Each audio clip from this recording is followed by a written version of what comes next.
guys, ako nga pala si Drazen, gumagawa ng mga video about sa buhay ko, sa araw-araw na ginagawa ko bilang isang may kapansanan sa buhay at makapagbigay na rin ng inspirasyon sa inyo at sa kapwa ko rin na may kapansanan. At kung na-appreciate nyo yung ginagawa ko sa video, don't forget to subscribe, like, and click the notification bell para maging updated ka sa aking mga susunod na video. Thank you and God bless to all. Ayan guys, so for today's video, maliligo tayo sa ulan guys. Samahan nyo ako. Maligo tayo sa ulan. So, ng time na yan guys, nasa bakasyon ako. Pumunta ako sa manugang ng mama ko. Tsaka yun, binisita ko yung aking half-sister, yung aking mga kapatid. Yan. Samahan nyo ako guys. Maligo tayo sa ulan.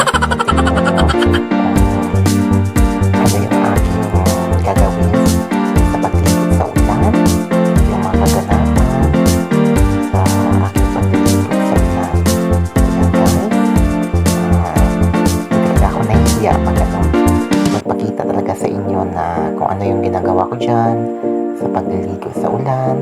So I hope na yun, respect na lang guys sa aking sitwasyon. Kaya hindi talaga ako nahihiya magpakita talaga sa inyo kung ano talaga yung kalagayan ko.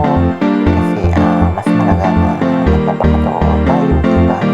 At makapagbigay na yan inspirasyon sa kapwa natin may kapansanan at sa lahat na nara-appreciate sa aking video. So yan guys, panoorin nyo na lang ang aking pagliligo sa ulan. Panghayan nyo na yung bawat pangyayari kung ano pa yung gagawin ko dyan. So I hope na mag-enjoy kayo.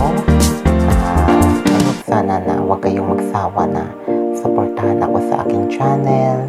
At sana huwag kayong magsawa na i-support ako lagi sa aking mga premieres, sa aking mga live.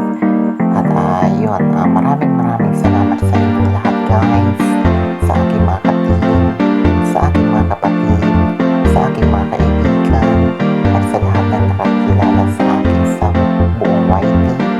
Maraming salamat sa inyong support na lagi sa akin, sa mga bawat premiere ko sa aking live, at sa mga tulong na rin sa akin. Thank you so much talaga guys. So ayan guys, hindi ko na patatagal na kayong aking pagsasalita dito. Tunghayan na lang natin yung pagliligo ko sa ulan. At yun, sana mag-enjoy kayo. At yun, enjoy sa inyong panonood sa aking premiere. Maraming salamat sa inyong lahat. And God bless to all. I love you all. At ingat kayo lagi. So, yan guys, ating